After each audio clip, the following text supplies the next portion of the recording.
Namah Vishnu Padaya Krishna Prastaya Bhutale Srimate Bhakti Vedanta Swamin Hite Namani. Some of my family members are Christian and some are Muslim. And my parents, they came up to New York, to the north, as many African Americans did in the Great Migration, they call it, the 30s and 40s, to find jobs in the north. And they were very suspicious of white people, considering the history of African American and transatlantic slavery and so forth. So they were very skeptical about me joining the temple. But I used to go to the Sunday feast and I'd come back with prasadam and I'd come back with halava and pakoras, and my dad loved them.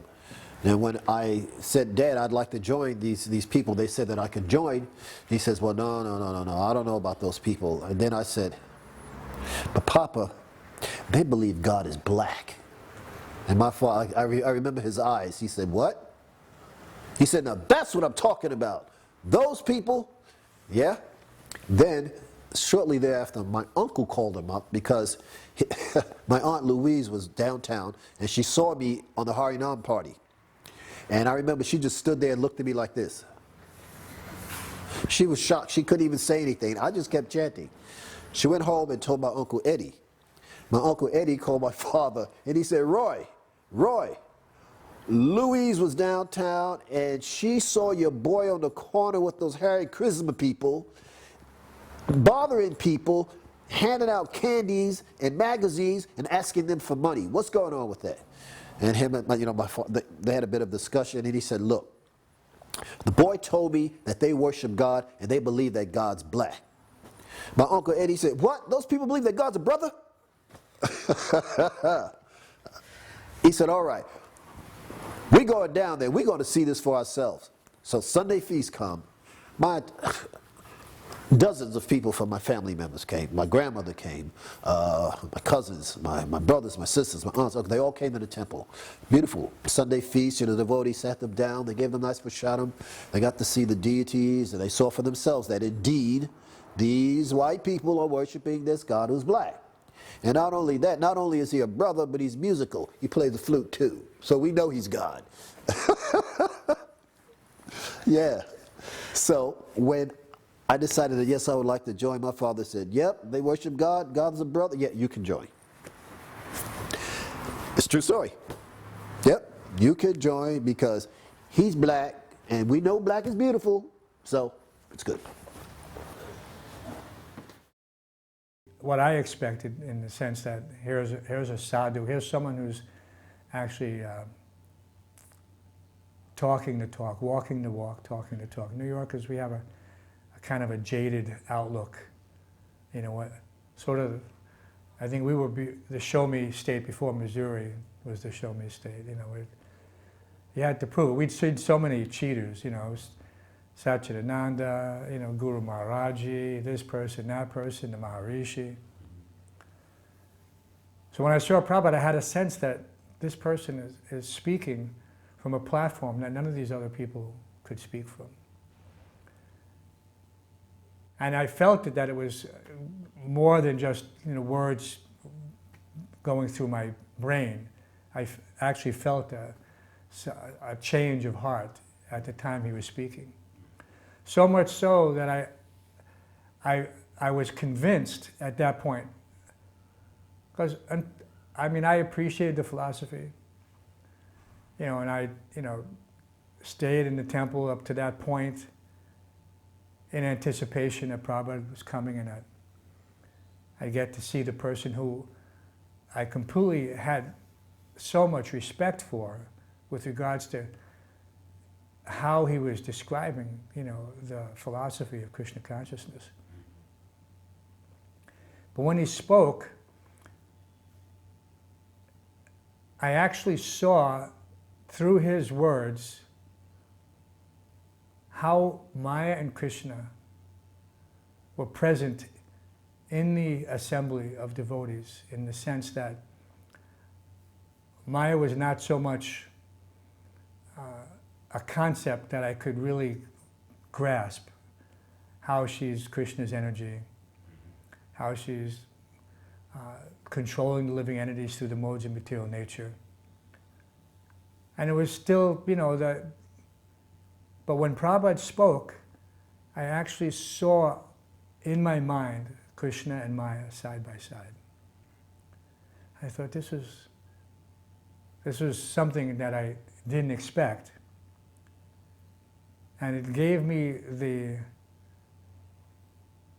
conviction that this was a unique experience that I could reference, that I never had. It was certainly a revelation, an epiphany, whatever you want to call it at the time. But everything seemed to come, and I said, I'm forced now to make this choice to fully surrender, which I thought, since my youth, that if I ever found the absolute truth, I would definitely make it my focus, my goal of life, to pursue it. And so now here it was, and Maya was trying to, but I saw that Maya was powerless in Prabhupada's presence. And so then I said, yes, this is the person that I can trust. Trust was a big thing back in the day, We didn't trust anybody over 30. Prabhupada was definitely over 30. I said, this person I can trust with my entire life. That I have, any fears I had, any misgivings I had at that moment were completely gone.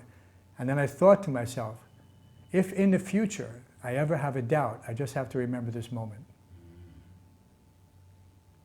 A moment of full conviction.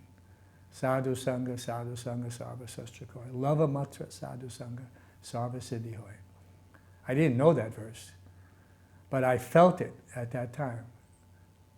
Sadhu Sangha, association devotees.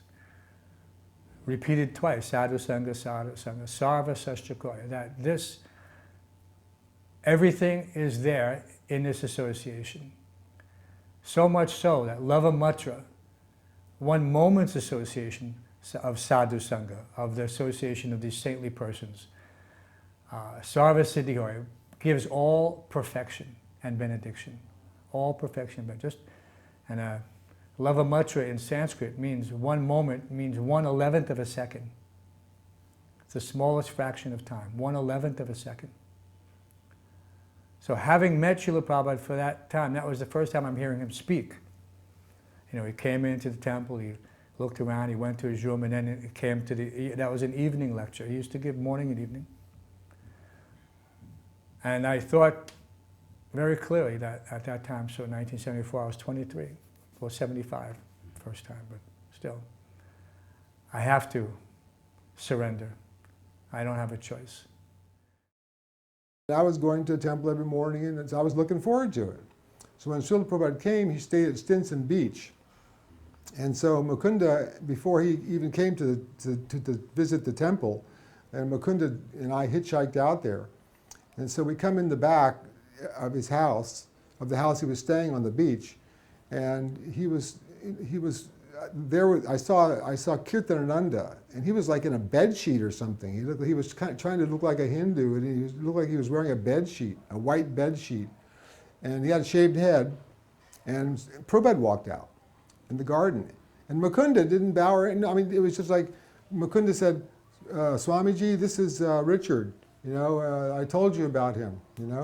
And I just put my hand out, and Prabhupada shook my hand, And then he says, "Come inside."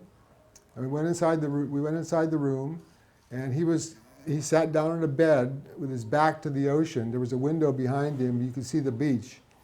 And he was sitting on the bed, and I had these red beads that Malati had stolen and strung for me, and so I gave him my beads, and he chanted on the beads, and then he told me my name was Hrishikesh, and told me the meaning of it. And then I asked Srila Prabhupada, what should I do? I'm in this situation where I've run away from the army. I can't kill people, and I forgot to mention when I first joined the temple, I was already a vegetarian, so that was really easy for me to. I really liked that because I already was a vegetarian. They were telling me you can't eat meat. I said great, you know. And so Prabhupada said, yeah, Mukunda has told me about your situation. You should come and you should stay with me in Vrindavan. Stay with me in Vrindavan. I said, well, Swamiji, I don't have a passport. I can't even get a passport. I don't have any money. You know, I'm just a fugitive. I can't, you know, people are probably looking for me, you know. And so Prabhupada said, no, you just chant the Hare Krishna, and the name of Krishna will save you from any situation, So, you know, the next morning, Prabhupada came to the temple on Frederick Street, and I was there, and everybody was packed with devotees, and I still remember, you know, Upendra. By the way, when I was initiated, Kirtananda was there, and Upendra was there. So those are the two devotees who were present when I got initiated. So the next morning, Prabhupada came to the temple, and I was there, and Prabhupada was giving a talk, and he was saying, it was very emotional because he wasn't sure if he was going to be able to come back because he had had a stroke, and he was going back to try and get his health back, and so he was telling us that, you know, he's not sure if he's going to come back, and he was just concerned that we shouldn't forget what he's given us. And in the process of telling that, he choked up, and everybody started crying. It was just, including me, everybody just, it was because he couldn't even get, we knew what he was saying, but he just choked up, you know, and I had never seen anything so sincere. I remember when we went to Paris in 1973, that was for the installation, and I had a certain idea of a garland that I wanted to make for Prabhupada. And I looked everywhere, and with another god sister, we went all over Paris to find flowers. Finally, I found some, we bought some, I made this garland, and it was very hot time of the year in the summertime. And that was for Prabhupada's afternoon garland, and he would get sandalwood paste. So I had to keep this, he didn't have refrigeration, so we had to keep the garland cool. So I remember sprinkling water on it.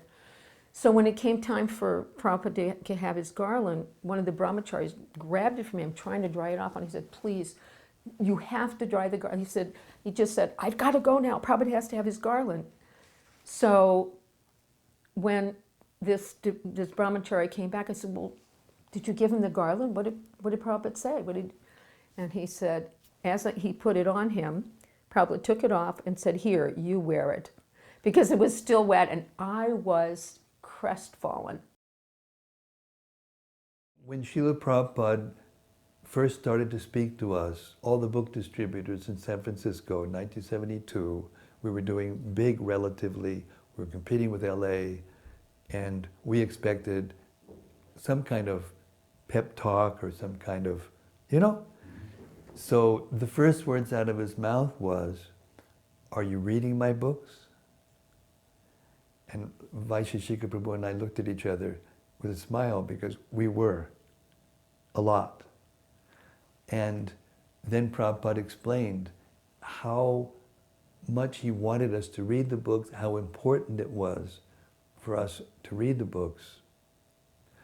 And while he was, and then Bhaktidas started introducing us individually. And when he came to me, he said, I was doing this, I was doing that. I became embarrassed. I felt uncomfortable. I said, Srila Prabhupada, I cut him off. And I said, Srila Prabhupada, he said, whatever he's saying about me is all your mercy. And Srila Prabhupada said in a kind of strong voice, it is not. And I felt like I wanted to dig a hole and get into it. And then he said, and he changed, the atmosphere changed. He said, it is the mercy of my Guru Maharaj. And waves of humility were flowing from him. In the same way that I felt when I first started to read the books, and I didn't know even that he was my spiritual master, that same humility became real. It became concrete, you know. Prabhupada wasn't just I mean, he wasn't just putting it on. Of course, probably, I don't mean to say, make an offense, but he was just genuinely, completely, 100% humble. It was in the Brooklyn Henry Street Temple, 1975. Srila Prabhupada came to town, and a whole bunch of devotees, we went to the airport, and we were told that Srila Prabhupada would be coming down this escalator. So we're all standing in JFK Airport, chanting. You can't do that anymore these days. And we were told he's coming down the escalator, but then he wasn't. We were told he's coming from this direction, and then everyone turned around, ran towards Srila Prabhupada. And I saw Prabhupada walking, and I thought, oh, yes, yes. And I was just filled with the excitement of, finally meeting the spiritual master. But I had an interesting exchange with him. He was sitting on the Vyasasana in the temple, giving a lecture. And I was right next to the Vyasasana, and one of the devotees, Vidyabhushan Prabhu, I believe his name was, he was fanning Srila Prabhupada, but he was also recording on one of those old reel-to-reels. He was an audio man. And he had to swap the tape over, and he said, here, take the fan and fan Srila Prabhupada. And I said, well, how do I do? What do I do? He said, were you watching me? I said, yes. He said, well, then you do what I was doing. So I took the fan, and I started doing this. And Srila Prabhupada was giving the lecture, and he turned and he looked at me like this. And this is what I did. And then he turned back and continued with the lecture. I took that look to me, slow down, young man, slow down. Yeah. And I had another exchange. A year and a bit later, at the Detroit temple, my fire sacrifice. Srila Prabhupada was sitting on the Vyasasana, and the devotees were doing the yajna. And when it came time to go up, or during the Guru Puja, to offer our flowers to Srila Prabhupada, I walked up to him, and I handed him a flower, and he just looked at me and gave me the biggest smile. But I interpreted that smile as meaning, oh yes, this is the same boy who was fanning me crazily some time ago. He's still here chanting and doing service. Very nice, very nice. That was my interpretation of his smile. Yeah, yeah. I was standing next to him in one class. And of course standing because, we were up all night, doing whatever we were doing, and couldn't sit down. And we'd see that, so if you sat down, you fell asleep, Prabhupada would definitely chastise you. So I was standing up on his left side. And and it's in the lecture, he was talking, he was lecturing on second canto. And he said, if you want to pick up something good, you have to first put down the dirty thing that you're holding. And he made this motion like this to release whatever that dirty thing was. And when he said that, he looked right at me, just stared at me, because, obviously he knew I wasn't maybe 100%, although I'd committed and I'm thinking I'm surrendered, but, the dirty thing's in the heart. So I took it to heart. I made sure I dropped all those dirty things as quickly as possible. It was a very good instruction. I never forget it. Then from London, I went to India. So I go over to India on a one-way ticket and a false passport, and I get to Vrindavan, and I go to Radha Damodar temple, and it's just getting dark. And I knock on the door, and some old Mataji comes to the door, and what?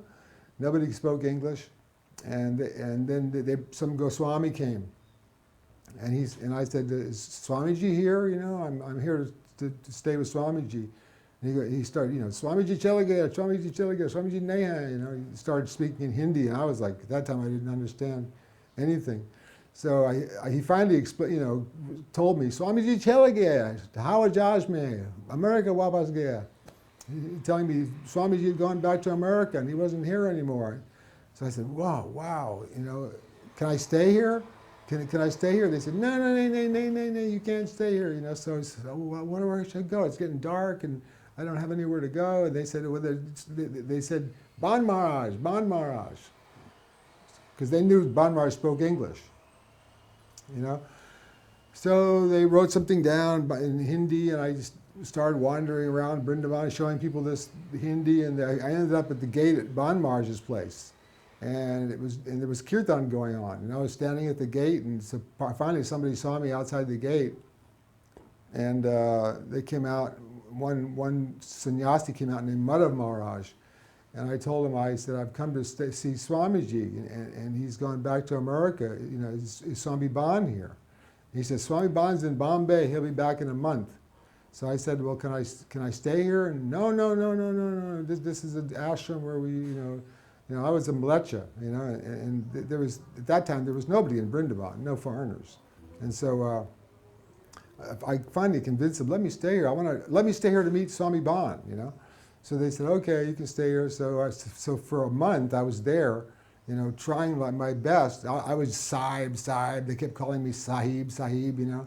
But the way they would say it was Sahib. Everything was Sahib. If I stepped on their shadow, they would take a bath. Everything I did was wrong.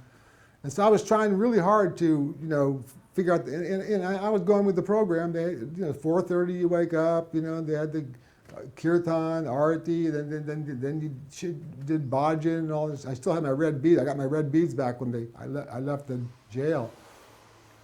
And so finally Swami Ban came back, and I told him my story.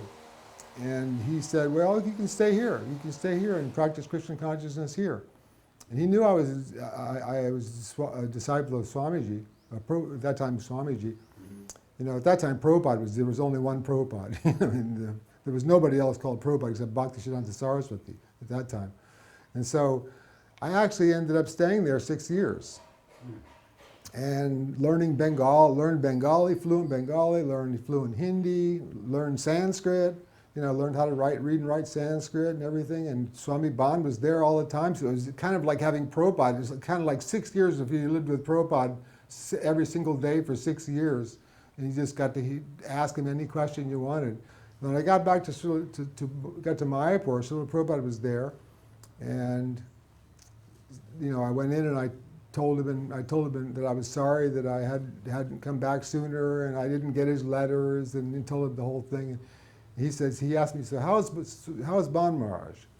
And I said, he's just busy with his school. And he said, yes, he's the rectum of the Institute of Oriental Philosophy. That's what he told me. I was a bit shocked at that, because I wasn't used to devotees, you know, speaking like that about other devotees. And so, but Prabhupada laughed, you know, and I could see right away that he was just, he had a sense of humor, and he was just making a joke, you know. And so I laughed too, and then Prabhupada said, okay, you stay in the room next to me with Srila, and I need you to help me translate the Chaitanya Charitamrita, and come to see me, come every day, and we're going to talk. And so we started speaking in Bengali, and he really got a kick out of that. I could see he really liked it. And so he was always, he was questioning me, you know, to see what I had learned, you know. So what you have learned? I said about Nitya Leela, you know, and he said, you know, tell me what you learned about it. And I told him how it's different than Boma Leela and this and that, and was reciting slokas. I mean, Prabhupada could see that I really had this down. And Prabhupada said he wanted me to help him translate the Chaitanya Charitamrita, and so he put me together with Pradyamna. So I had Upadeshamrita with me, you know, that I carried with me in Hindi and in Bengali and Sanskrit. So I told Srila Prabhupada, I said, Prabhupada, I said, Gurudev, that's what I called him back then. I said, Gurudev, how about Upadeshamrita? You know, this Chaitanya Charitamrita is a huge thing, and we could do this 11 slokas and really fast. This whole book is only 11 slokas. So Prabhupada said, you know, Prabhupada asked me, so you have the book? And I said, yes, I have it. He says, bring it here. And so he said, okay, go get a paper and get a pencil. And so he just started translating it, you know, right on the spot in English. And I was writing it down, and I couldn't keep up with him.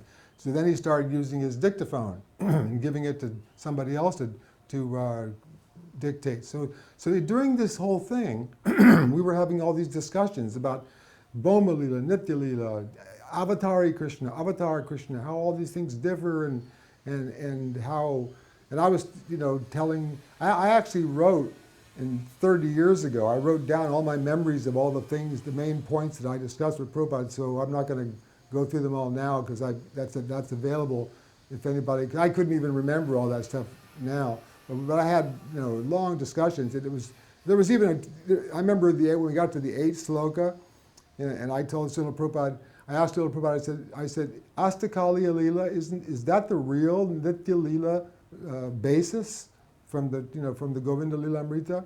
And he said, yes. And I said, can I put that in this sloka here, so the devotee, so everybody, so we could all know it from you? Prabhupada said, yes, you put it. So I put it wrote it in the sloka.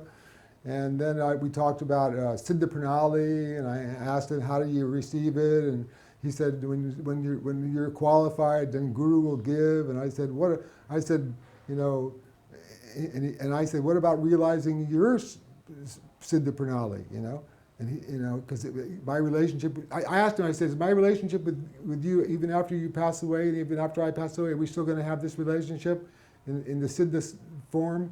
And Prabhupada said, yes, you're going to still have it. And I said, well, how am I going to know your? Prabhupada said, it's in the same way, the realization will come to you. When the time is right, Guru will give. And then he said, when I asked him, what about yours? He said, that's the same thing. You'll know at the same time. So we were initiated in the park, but we didn't receive our names till the next day when we were in the temple. And I remember they called me up, and Prabhupada said to me, so, you are Marcy? And I thought, how does Prabhupada know my name? How does Prabhupada know me? He knows me. I was like really astounded. So he gave me my name, and he explained my name. He said, Madan is a name for Cupid, and Cupid is so attractive that he attracts others. And Madan Mohan is a name for Krishna, and he is so attractive that even he attracts Cupid. But Madan Mohan Mohini is so attractive that she attracts Krishna, who attracts Cupid. She is so attractive. Shrimati, it's a name for Shrimati Radharani, one who enchants Krishna. And he explained my whole name. That was very special. And I remember my smile was as big as my face, and right after that, I had no idea what my name was. I completely forgot. I had to go look on a list of list of names. So, oh yes, and after that, there was a big kirtan. Prabhupada led kirtan from the Vyasa-san. It was a very tiny temple room, and I was a new devotee, and I was very proud of myself because I could play kartals very nicely, 1, 2, 3, and make it really sizzle. And I had fairly good-sized kartals, and I was playing kartals. I was so proud of myself. And you know what happens when we become proud of ourselves? Krishna says, really? So I'm very short. I'm only 5 feet tall, and of course, I can't really see anything. I can't see Prabhupada. All I see is the backs of devotees. So all of a sudden, the devotees, when I'm having these proud thoughts, the devotees, there's like this opening, and I saw right to Prabhupada, and Prabhupada's playing kartals, faster and faster. And every time he would lift his thumb up, he did this little exercise, and the kirtan got faster and faster. And he kept doing that with his finger, his thumb, and I'm thinking, how is he doing that? Then I thought, okay, burst my bubble. I don't know how to play kartals. I don't know how to do anything. And then the ocean devotees went back, and then I had my realization. I felt Prabhupada really knew my mind. Yes, you think you're so proud, playing kartals. So that was the end of that particular pastime.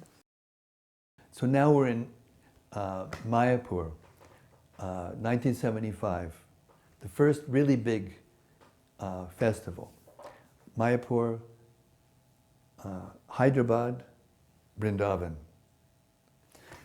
I'll skip right to the. We were put up in a construction site, basically, in Hyderabad, drinking out of barrels of water, and most of us were so sick by that time we didn't know what was going on. But Prabhupada was there and he was making it all okay. So I remember one incident, it was a pandal in Hyderabad. There must have been at least 15 to 20,000 people in this pandal. Prabhupada was cultivating some big guys who about trying to get land and make a temple in Hyderabad. And so in the middle of this, he's sitting on a dais, and there's maybe 50 or 60 of us, Western devotees, kind of like sitting around at his feet. And just after the lecture, they had people come up to the microphone and ask questions of Prabhupada. So one of them said, "Swamiji, can you show us a miracle?" And Prabhupada went like this. He just went like this. "This is my miracle." And we're all sitting there. Again, we were all in ecstasy, and the whole crowd just spontaneously roared, "This is my miracle." Oh, and it was like, our hair was all standing on end, and it was too much ecstasy to see how Prabhupada's intelligence and his spiritual realization, to say that, here we all the Westerners, nobody could believe that Westerners could ever be like we were, and he just said, "This is my miracle." It was too much. It was too much ecstasy. 1975, when Prabhupada came to New York, he was also in Philadelphia for the Rath Yatra. And I remember there was one cart, and I remember he was sitting on the cart, and all the devotees were pulling and fanning and chanting. And I remember thinking, he looks like a king. He was just sitting there, and everyone was around, and it was really nice. Again, his stature, the way he sat, his glance at everyone, his joy. Because 10 years prior, now this was 1975, 10 years prior, he was sitting under a tree with a pair of car towels. And in 10 years, look what has happened. See, this is also one of the things that really fires me up about Srila Prabhupada. The fact that an old man came from India, heart attacks, came to the Bowery in New York. They're crazy people, drug people, bad people. And what did he do? With a pair of car towels, he sat underneath a tree and chanted. And from that, a worldwide movement evolved. He has left his name within the annals of history. He has touched the lives of countless people, touched my life. My mother, I told you this earlier, my mother told me some years ago, she said, "Son, you are very fortunate because when you were young, you met your Savior." Now, I joined the movement when I was 14 years old, and I took first initiation at 16. She said, "You met your Savior." When she told me that, it hit me right here, because I knew it was true. Because she looks at my life now and she says, "You have achieved amazing things." And I know if I had not joined ISKCON or met Srila Prabhupada, my life would most probably be one of a dubious nature. Yeah. So I believe I was blessed. Most certainly, of course, I was blessed. 14 years old, join the temple, meet the pure devotee of the Lord, take initiation, do some personal service for him, get him to smile at you. I most certainly am blessed. That's right. I believe it. Yeah. Uh-huh. Yeah, it was always just to be in his association gave us so much confidence in the process. that if such a person of such intelligence and erudition and articulate, and how is, why isn't everyone impressed, with Prabhupada's speaking? It's just, the absolute truth seems so clear. Of course, for us, now we look back and realize, that this is Prabhupada's mercy in one sense, somehow or other, that by whatever little opportunity from whatever agyata sukriti in this life or previous lives, somehow or other, we had the ability to hear, which is how Srila Prabhupada's spiritual master marked him, that he likes to hear. So somehow or other, we like to hear, listening to those cassette tapes and those lecture series. We had developed an attraction, an attachment to hearing those words, because there was nothing that could match Prabhupada's speaking about the glories of the Supreme Personality of Godhead. Prabhupada, after he chanted on my mala, this is going back a bit, after he chanted on my mala, I asked him if he would give me Diksha Gayatri. And Prabhupada said, but you know already, don't you? I said, yeah, I do. And he said, well, then that's fine. So I thought to myself, well, he doesn't really disapprove of, because everything, all these things I was telling him that I learned from Bon Maharaj, he was verifying. He wasn't saying, that's nonsense. He was saying, no, yeah, that's true, that's true, that's true. And I had a lot of, everything that I'd learned, I asked Prabhupada, is that the truth? Is this the truth? What about that? What about this? And I remember telling Srila Prabhupada one time, it really pains me to hear my godbrothers criticize your godbrothers. And Prabhupada said, who is saying like that? I said, many, Prabhupada, they're always saying that. And Prabhupada said, none of you can criticize my godbrothers, And so,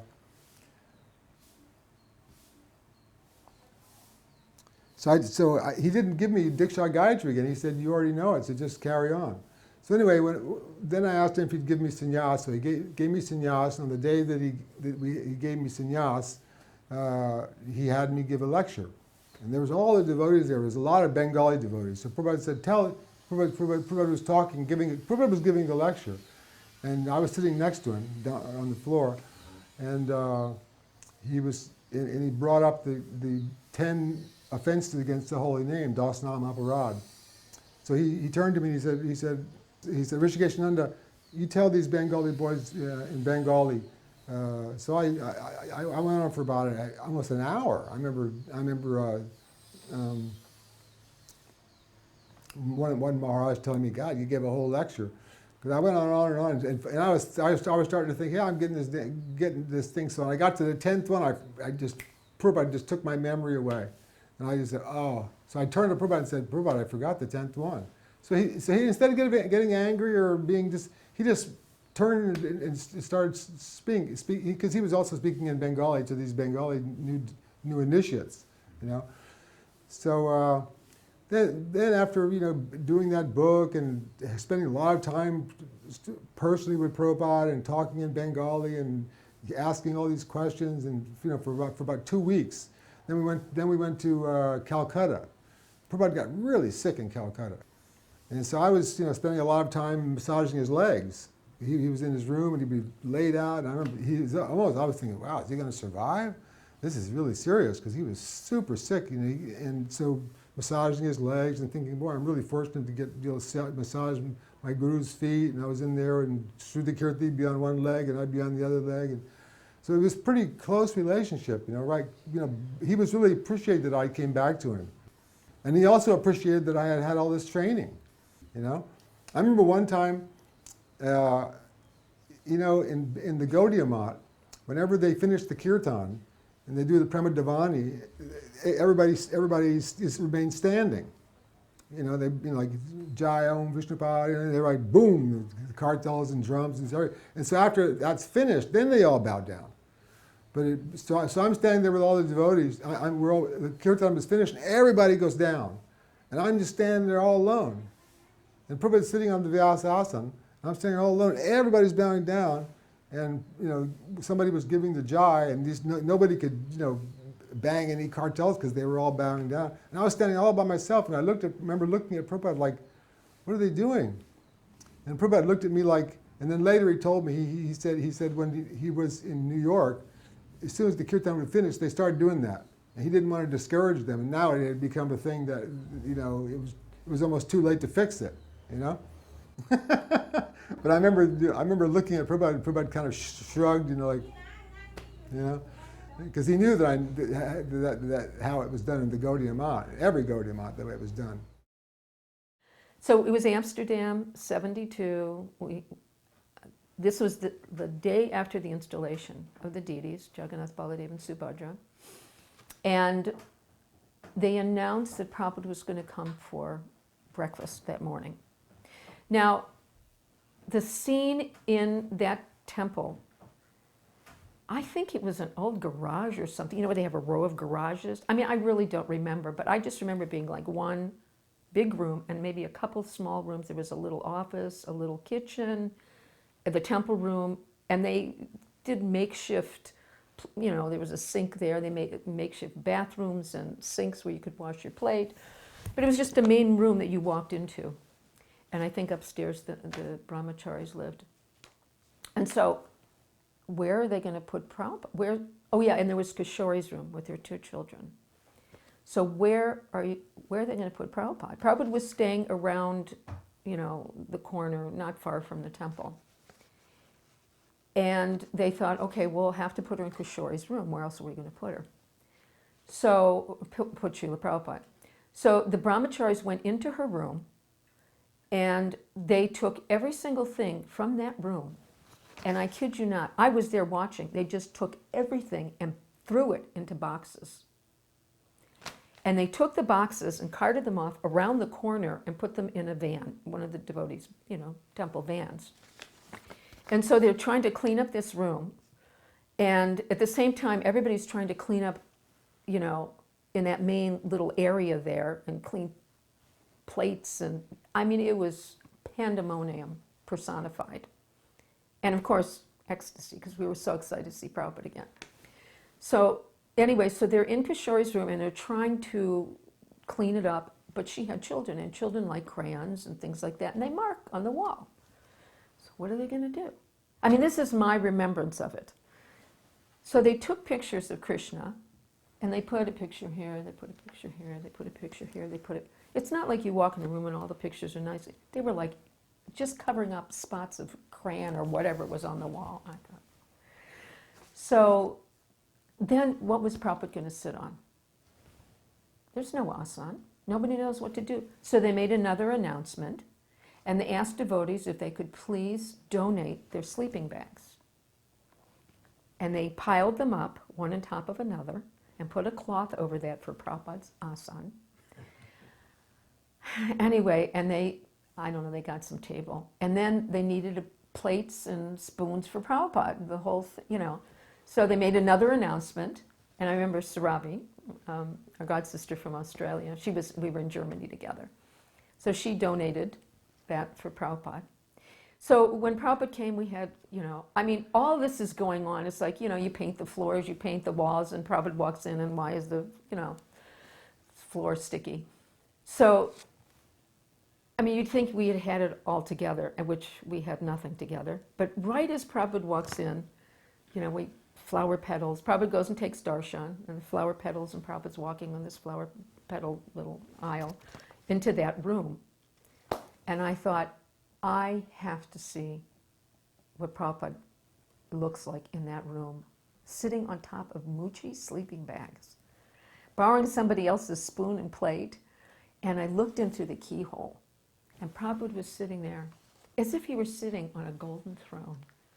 It didn't matter to him what he was sitting on. He was Prabhupada. He was the king. He was so regal.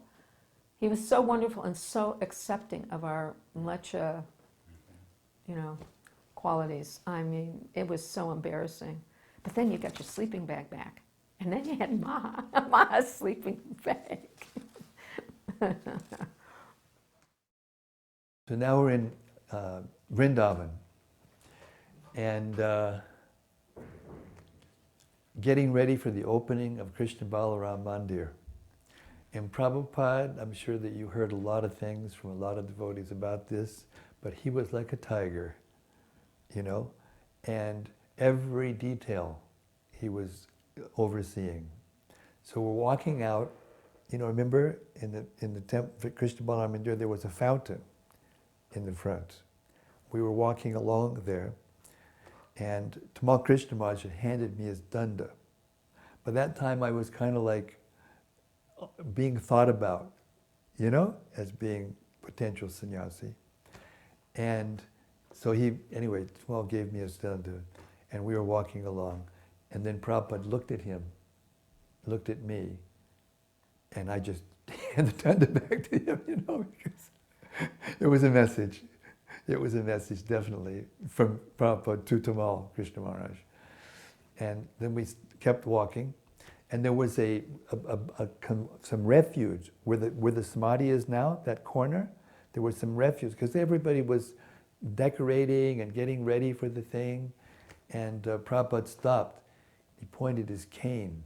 He said, "What is that?" And by that time, none of the leaders would come with him on morning walks because they knew what was going to happen. Prabhupada wanted to grill them, you know. So there was, Tamal Krishna Maharaj was there, Yadubar was there, Dhananjaya was there, Giriraj Maharaj was there, I was there. So we're walking along, and he pointed his cane, and somebody just said, "Prabhupada, it's just the refuse, we're cleaning it up now, you know, we're getting ready for the..." And Prabhupada said, "Just see. Every morning you chant, what is that verse?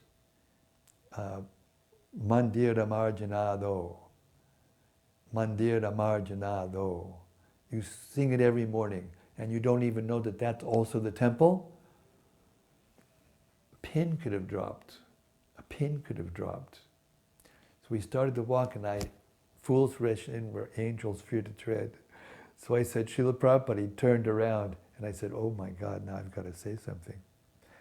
And I said, "Srila Prabhupada, it seems like you're the only one who can see everything all the time. What are we to do?" And he put his cane out, and it came about this far from my chest, and he said, "Yes, therefore you must follow your Guru Maharaj." Now I connected to that incident where Tamal Krishna Maharaj took back his danda, you know, because anyway, that's my speculation, but still it was very, very meaningful, you know. Prabhupada was, and I took that deep into my heart. So that was a very meaningful moment for me. Now, I told you earlier that I had joined the temple when I was 14. Well, I was still I was in high school, and I used to go to the temple. I had moved into the temple, and I was going to high school from the temple. And I remember one of the devotees said, well, after I shaved up, you know, I was thinking, oh man, what do I do? What do I do? And one of the devotees said, well, now that you shaved up, you know, you're still going to school. You're representing Srila Prabhupada and ISKCON, so you have to go to school wearing a dhoti and tilak. And I said, what? So I did. Now, firstly, I used to carry spare tilak in. Do you remember those old Kodak film canisters, the black with the gray cap? I used to carry some spare tilak in that to put tilak on. And I used to wear dhoti and kurta to school. Yeah? Now imagine this. Friday, here I am in school. Monday I come back, I got a shaved head, a sika, dhoti, and tilak. Man, I tell you, some of the teachers were like, what's going on? Some of my friends were like, well, we ain't hanging out with you anymore. Now, one day, I'm walking out of school. I'm heading toward the train station, heading back to the temple. Yeah, I got my dhoti on, I got my book bags, and these kids start throwing snowballs at me. It was like winter, right? And they were throwing snowballs. I was across the street, and I thought, how am I gonna take this? It's on. So I walked across the street, I was ready for it, right? So I got over there, and I said, what are you guys throwing these snowballs at me for? And I remember one of them said, man, you dressed like a fool. And I said, right, okay. Then I had this thought in my mind. If I fight them, and they rip my dhoti off, and I'm wearing Brahmin underwear, that's going to be embarrassing and cold. And then I also thought, well, okay, all right. I am representing, because the devotees always saying, you're representing ISKCON and Srila Prabhupada. And I thought, okay, you know, the thought of Prabhupada in my mind,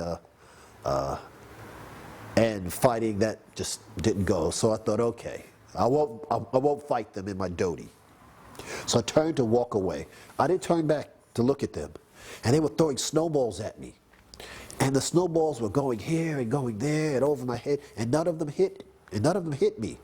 Now, I don't know if they were just throwing them off to the side, or if I was like, you know, in the mood of Prahlad Maharaj, and they were throwing the snowballs, and Lord Srigade was making them go. I don't know. But none of them hit me. Yeah, imagine that, fighting in the, I was thinking, man, if they pull my dhoti off and they start swinging it around and I'm standing there butt naked. Oh, no. Ooh, yeah. You're laughing. By that time, we had moved into the big building on 55th Street from Henry Street. So Prabhupada came and spent 11 days with us for that whole Rath Yatra period. And that was amazing. Morning and evening classes, so much association, so much opportunity to clean and stand guard. And there was, you know, we felt really, and that for me, I felt useful in that capacity. I didn't feel that I had any other business to, you know, interject with my small, whatever, you know, I was. I mean, in my youth, of course, we used to debate, and I thought I was something intellectual, and we could argue logic and all these things. But when I heard Prabhupada, I felt there's no need for this anymore. You know, what's the point? And so, but we did sneak up on the roof, you know, because all the devotees were listening to Prabhupada, all the sannyasis. It was all the senior men at that time. Tamal Krishna and Sudama and, you know, Toshan Krishna and Rameshwar and Hari, you know, all the devotees. There's a picture of all the darshan up on the roof. Prabhupada sitting there just so regally, sitting on that Vyasasana. That was the Henry Street Vyasasana, which later went in the bus that took him to Gita Nagari and then stayed there and became the Vyasasana Gita Nagari. And so he was there giving it, he was just leaning back in his Empire State Building behind him. It was just so much like he's the emperor of New York. There was no question. That building was so amazing. And we couldn't hear anything because we had snuck up on the opposite side there. But just to see Prabhupada conducting, you know, the conversation like that, so regally, it was just, yeah, we were very fortunate to have that association and to have 11 days of it like that, so much so. I got to sit behind Prabhupada when he was watching The Age of Kali in the theater, because as a guard, so I was able to get a prime position. So I was right behind Prabhupada. And I wasn't so much watching the play as I was watching him. You know, I'd already seen, you know, Sudama and the troupe. We'd already seen The Age of Kali. But Prabhupada was seeing it for the first time, like that. It was a remarkable presentation. And Sudama, Nandi Kishore, and you know, Lohi Taksha, Lokamangala, and Mother Janava. Who else was there? Mother Rasagya. She was such an expert actress. Can't forget Rasagya. I had guard duty at night. You had to carry a shotgun, of all things, you know, at the Mayapur temple. So I'm up on the roof, you know, and then walking down the third story or whatever story Prabhupada was sleeping on by walking by Prabhupada's room, you know, and Prabhupada said, Hrisikeshananda, Ekanashon, told me to come in. So it was like 2 in the morning. So he told me in Bengali, go get Bordraj. I'm going to sing a bhajan. And so I woke up Bordraj, and he just immediately got up and, you know, came right in and got the mridanga, and Prabhupada told me to put the harmonium on his bed. He was sitting on his bed. So put the harmonium, and I had kartals, and so the three of us did this. We weren't singing with him. He was just singing by himself, his Bengali kirtan, like Nitai Parakamala, one of those kind of songs. I can't even remember, but it was a Bengali song. So he sang this song really sweet, and we were just playing instruments. He wasn't doing a repeat thing, you know. He was singing by himself. Mm-hmm. We were just being his accompanying instruments. And I remember being so impressed with Bardraj. I have to say, that was a devotee that really impressed me, because he could play the mridanga fantastic, he could sing fantastic. Because I was never allowed to play the mridanga in the Gaudiya Math. I was never allowed to lead kirtan ever, you know. I mean, there was Krishna Das Babaji was leading kirtan. I mean, what am I going to do, you know? So I was never, the whole 6 years I was in the Gaudiya Math, I was never allowed to lead kirtan or play the mridanga. I could only play the kartals and, you know, follow with everybody else. But I learned all these songs. I learned all the Bengali songs. So after that, you know, Prabhupada dismissed us. And I went back to guarding. So that was an interesting experience, being in a little private kirtan with Prabhupada at 2 in the morning, just he and I and Bhardraj. Okay, so when we were in the Schloss outside of Frankfurt in '74, so when Prabhupada came, we all squeezed into his room, and he was, you know, asking it was a Kadashi, I believe. He was asking devotees, what are you having? What's for prasadam? And that's when he said to us, you have to have peanuts and raisins on a Kadashi. And then there was another time, and it was not spoken to me directly, but it was spoken, I believe, amongst the devotees, and he gave an instruction, and he said, do not pick all the flowers, leave some for beauty. I have a very hard time following that. But anyway, that was an important instruction. That was very important. And I wanted to tell this one story of when my husband, Shivananda Prabhu, was massaging Prabhupada. It was at the Schloss. It was Nitai who was Prabhupada's servant, but he was ill. I believe he was quarantined. So they were running around trying to find somebody to give Prabhupada his evening massage. So my husband did. And so I waited up. It was maybe, I don't know, 9:30 at night. I waited up at the door of the women's ashram. So when my husband came, after massaging Prabhupada, I took my husband's hands and put them on my head and rubbed them in like that. And I smelled my husband's hands, and they were so fragrant. Now, Prabhupada did not get massage with any oil or any fragrance, nothing at night. So the fragrance from Prabhupada's body was otherworldly. It was so intoxicating. It just takes you out of this world. That was such an incredible experience. Smelling the fragrance of Prabhupada's body. Ah, it was so wonderful. It was so wonderful. As I said before, I was not close to Prabhupada in terms of personal interaction a lot. I was assisting persons who were close to him, and therefore I was around a lot, but I wasn't direct. So one day in New York, when he came, Tamal Krishna Maharaj asked me to put the sandalwood pulp on Prabhupada, which I'd never done before. So I was very careful. And you know how they make sometimes the sandalwood, it's a little bit too watery? It was like that. So I had to make sure that it wasn't going to, fall down. So I was very careful and put the sandalwood pulp and, and I kind of stood back to look, and Prabhupada looked up at me and he said, "Oh, thank you so much."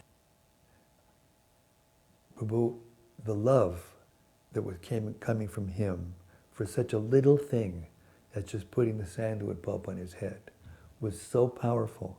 It practically knocked me. There were steps I had to go back down to get to the floor, and I almost, fell. It was so powerful, Prabhupada, that he would love, that, such a little thing. That love we all felt, no matter what we were doing, no matter who we were.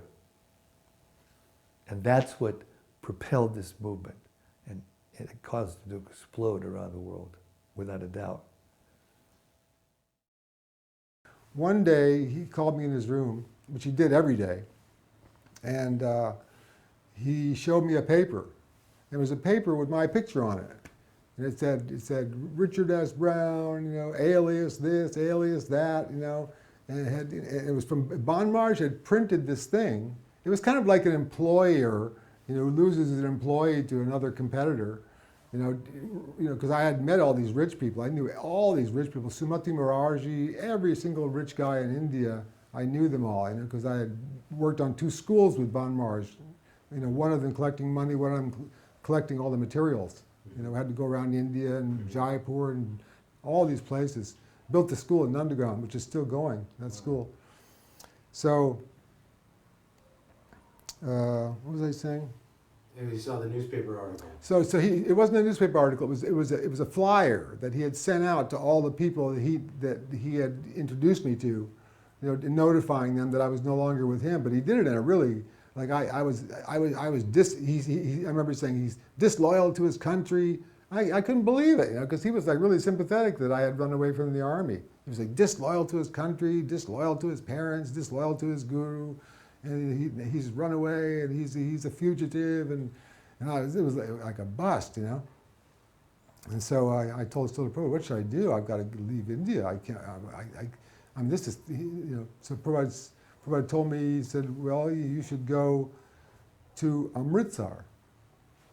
And there's one story that I didn't mention, that before Devananda and I had rejoined Srila Prabhupada, we had been in Amritsar. We had gone to Amritsar together. We went to Prabhas, and we went to Amritsar, and because I knew the mayor, Durgadas Bhatia, and he was dying of cancer, and so I went to see him before he died. And so we were in the guest house. We were staying at a dharamshala, and the police came, and I didn't have a passport. I was a fugitive. I didn't have a passport for years. And Devananda had a passport. So they took us to the train station, to the police station at the train station, and they were asking me questions and making me. They said, "Is your name Richard Brown?" And it was really ridiculous. And I'm no. And do you know Hindi? No. And so they said, we have to send a fax. And so I'm just sitting there, and I'm like, Devananda, we should just run out of here. And say, no, we can't. Man. They had one guy there. And so they finally came back and said, okay, we did, the fax machine is broken. It wasn't a fax machine, it was a telex machine. The telex machine is broken, so we have to wait till tomorrow. So you guys go back to your dharamshala and don't leave. And we'll come back we'll finish this tomorrow. So we got back to the dharamshala, and Devananda and I, when it got dark, we snuck out and went to the train station, and even down the tracks a little bit, and got on the train and got out of there. So anyway, Prabhupada's telling me now to go back to Amritsar and collect money for Vrindavan. So I said, Srila Prabhupada, I was just there, and I escaped from the police. And I don't even have a passport.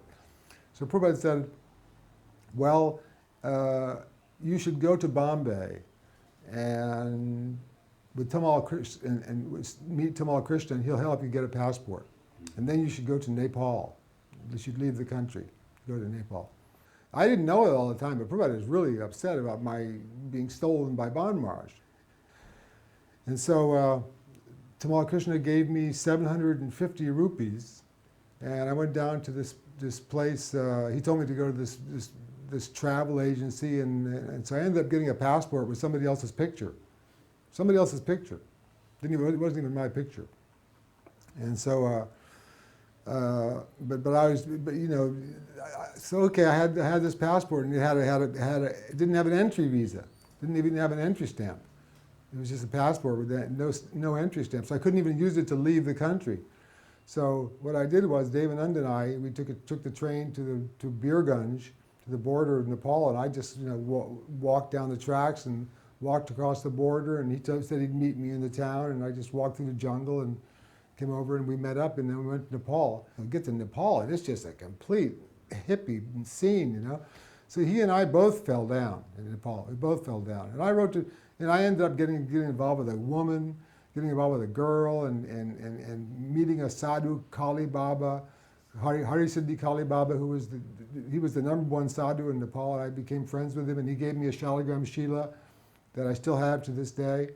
So I wrote Prabhupada, I'm in Nepal, and I've fallen down, and I'm with this woman, and I'm worshiping the Shaligram Shila. And Prabhupada wrote me back a letter that's on file. He said, worship Shaligram Shila nicely, husband and wife.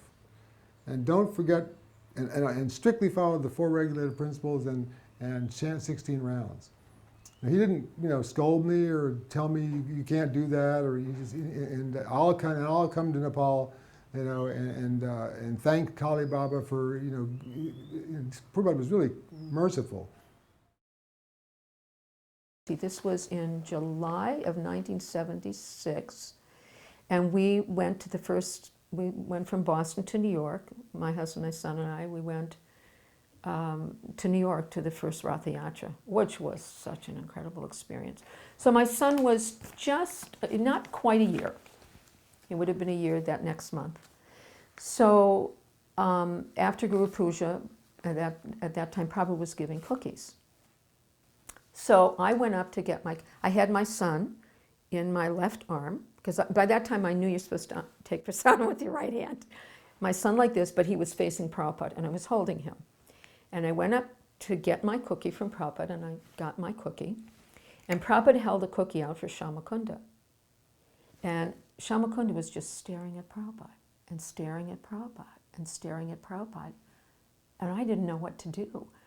I thought, should I take the cookie from Prabhupada's hand for him? Should I leave? What should I do? So I just kind of backed off a little bit, not knowing what to do.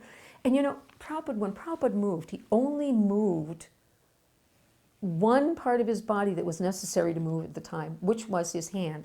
And he took his hand and went, I don't know if it was his left hand. Anyway, he took his hand and went like this. Just like that, and motioned me to come back. So I took a few steps forward, and my son was still staring at Prabhupada, and Prabhupada took that cookie, and he forcibly gave him the mercy. And of course, children will just grab onto anything in their hand. He took the cookie, and then when he did that, everybody went, Jai Prabhupada! And my son had the cookie, and I floated away. I just was on 17th heaven, It was such an incredible experience. Prabhupada was so kind. He was so kind. And, it's like, sometimes we don't want the mercy. Not to say that my son did or didn't. He was just a child, but he was so absorbed in staring at Prabhupada. Sometimes I'll force that mercy on you. Take it. So that was very sweet. That was very sweet. So then, Tamal Krishna Maharaj sent me out to Girinagari, because Prabhupada was going to go out there. His health wasn't so good. He wanted to spend some time at the farm. So he went there, and I was kind of like the ad hoc in charge, although Paramananda was in charge, definitely. But I was like ad hoc. So when the bus came up, he was driven there, and a Radha Damodar bus, and I was there, and I got to garland Srila Prabhupada. And there's a famous photo where Prabhupada and devotees were on either side of Prabhupada walking towards the camera, and everybody had grins on their faces. Do you know why they had grins on their faces? Because little old me was carrying all of the cushions that Prabhupada was sitting on in the bus, and everybody wanted to walk with Prabhupada. So I had to carry all these cushions, and I was like doing a jungling act. Everybody was laughing. I had set up the room, right? So somehow or other I got there without dropping everything, got the cushions set up, then Prabhupada walked in. And I was a little fried actually, because I thought somebody could have come and helped me, So Prabhupada came in, and he looked around and he said, oh, who has done this? Who has set up this room? And then Tamal Krishna said, Kesava, Bharati did it. And he looked at me and says, very nice. Like that. I don't know. I took it that he was seeing what was going on, and I was just needing a little, you know, of that kind of encouragement. So then, the next morning, it was time for Guru Puja, and I was asked to chant Guru Puja to Prabhupada. There weren't that many devotees there. This was a rare moment for me. So I poured my heart out to Srila Prabhupada in that Guru Puja, in the kirtan. And, you know, everybody paid their obeisances at the end, and I was standing there because I had just finished reading the thing. I was about ready to go down. He looked me right in the eye and he went, Jai. I fell because I had actually pleased him. And when you actually please Prabhupada, face to face, one-on-one, there's nothing like it. There's nothing like it. In my whole life, I've never experienced anything like it, even close. For me, it was a combination of tolerance and mercy. And of course, you know, it's no surprise that these are the first two qualities. And I saw it on multiple occasions just in interacting with the devotees, including ourselves. Just, you know, we weren't, I mean, we must have looked somewhat, you know, every time Prabhupada would come out of his sitting room, we would pay obeisances, you know, and if he came out 10 times, we did it 10 times, and, you know. I'm sure he thought that this is, you know, you're probably doing a little too much, but, you know, he just accepted it, you know, as you know, odd as it, you know, we never thought anything of it at the time, but, you know, and how gentle he could be, you know, just with, you know, devotees asking questions, and he never seemed annoyed. Of course, you know, I'm not in that inner circle where he's expressing, you know, after listening for so many years now, conversations and this and that, you can hear when Prabhupada needs to be firm, he's firm, there's no doubt. But from what we saw, he was always very, with very little conversation, he could make a devotee feel 10 feet tall, 10 foot tall. And he took pleasure, it seems, in doing that, so that, like I said, even the small devotees like us in those days, which we were young, we felt completely sheltered, accepted, acknowledged, you know, and in many, many different ways, just by his accepting whatever little service we could render, you know. So, and I have to consider how tolerant he was, you know, even after his departure, when we were building his Samadhi for so many years. And I was always conscious that, you know, this probably, I'm sorry that it's taking so long, because I mean, I was here for 6 years, living here doing that, but at the same time, it was for me, such a blessing to have that service. Because I was feeling such separation after he left.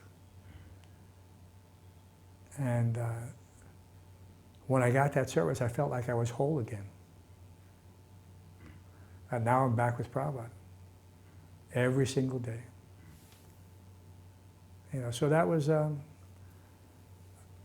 great, you know, and that for me was that mercy. Who was I?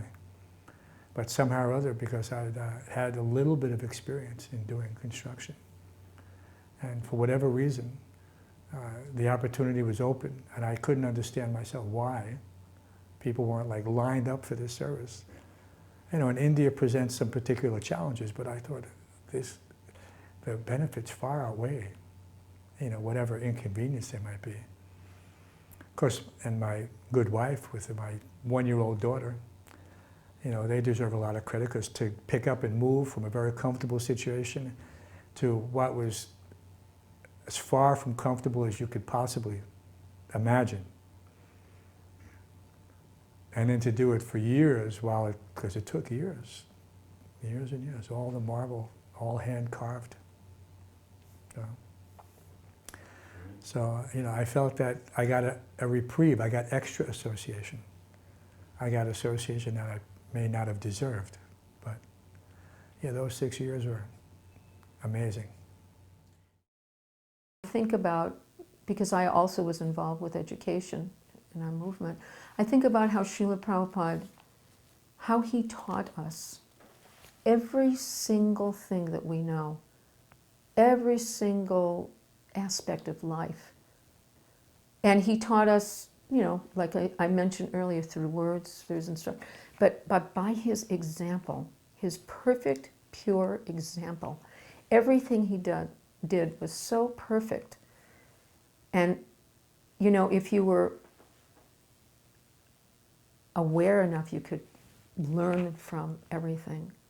You could learn from that.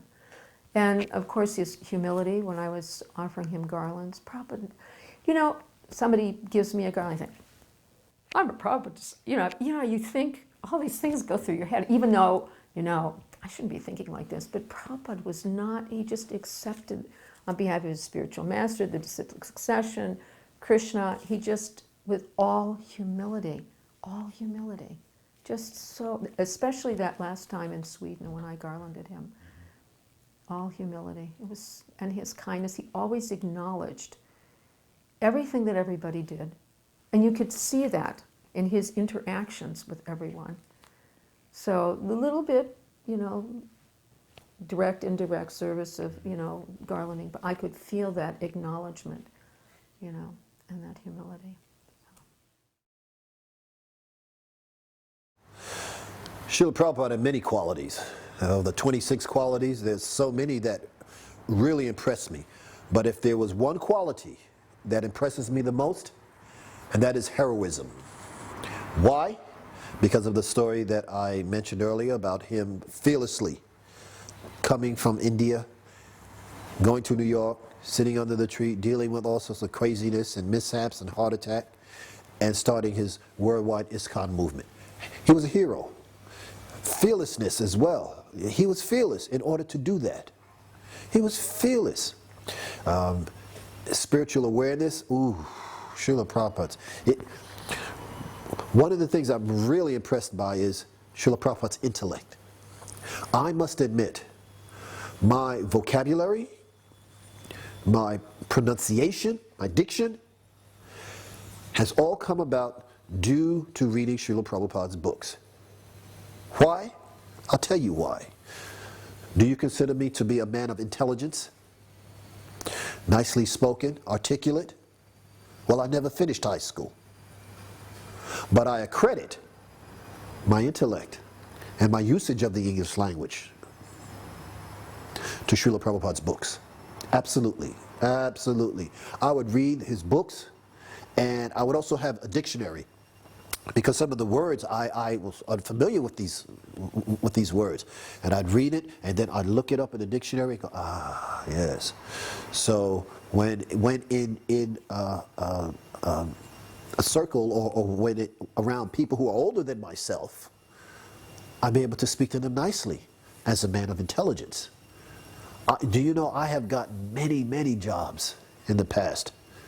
And people automatically assume that, yes, of course this man went to the university. Listen to the way he speaks. Srila Prabhupada's books. Definitely. Definitely.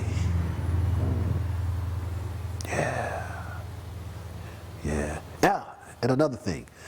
The Sanskrit, learning Sanskrit. I was told that Sanskrit is actually sung, not spoken like we're speaking English.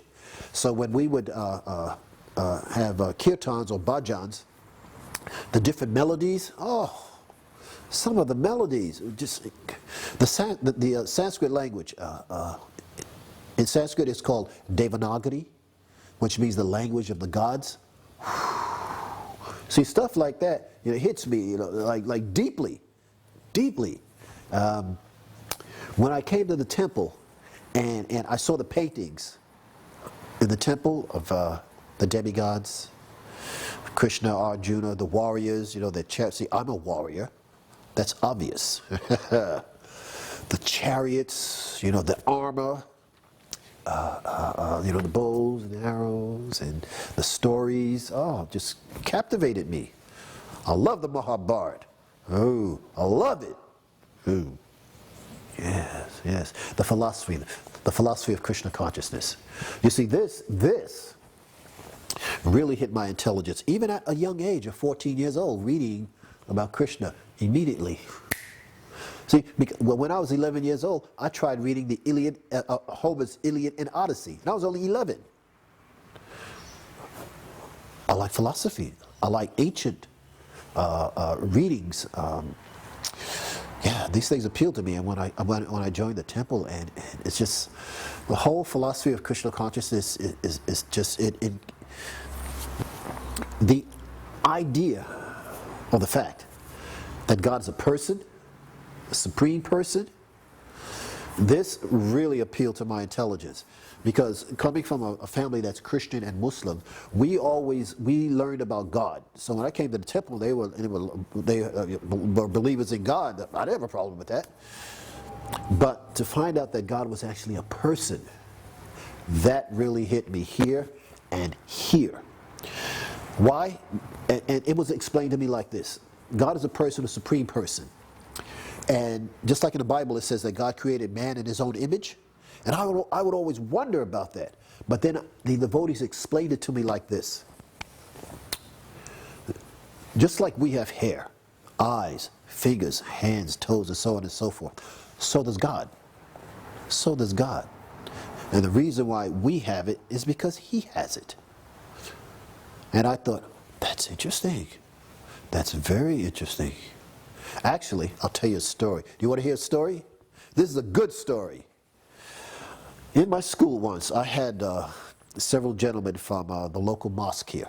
There was the imam and a few of the other big dudes. And they were looking at my library. And in my library, I had the Chaitanya Charitamrita, Srimad Bhagavatam, I had the Quran, the Bible, I had the Torah, the Kabbalah, I had lots of books. I have over 1,000 books in my personal library.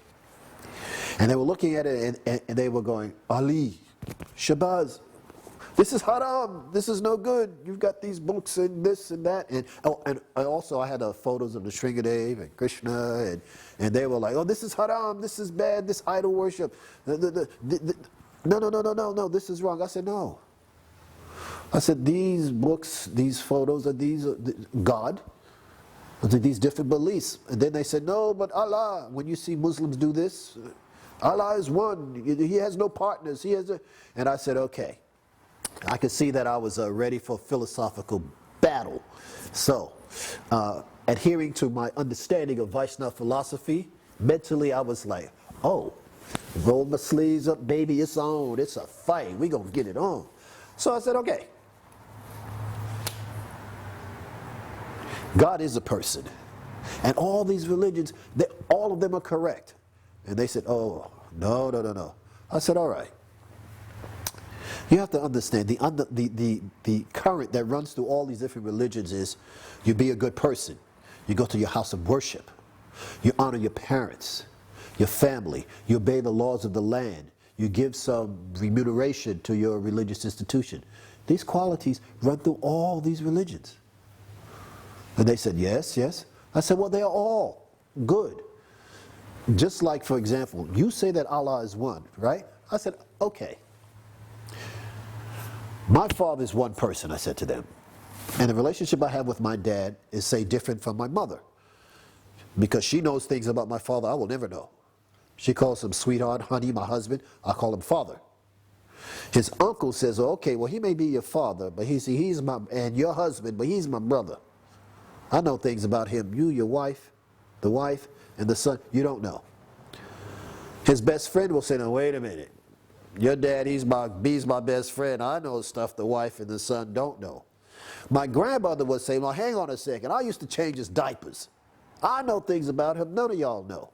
True? He said, yes. I said, well, my father's just one person. Yet he can be understood differently by different people and called different names. And you're telling me that God is one person, God is a person, and he can only be understood one way. So how is it possible that a mortal being can be understood diversely, and the supreme unlimited being can only be understood one way? Man, when I hit them with that, bam! They were like, ooh. That was the end of the discussion. Shortly thereafter, they left. They left. I said, all these religions, they're all correct. They just have different relationships with God. But they could not understand, even when they were philosophically defeated, smack, I smacked them. They couldn't accept. Yes, God is one. Yes, he's one. What is it that the Vedas say? Achitta beta beta tattva. He's simultaneously one, yet different. Yeah, where did I get all this high knowledge from? Srila Prabhupada. My Guru Maharaj. Yeah. Don't mess with me. That's right.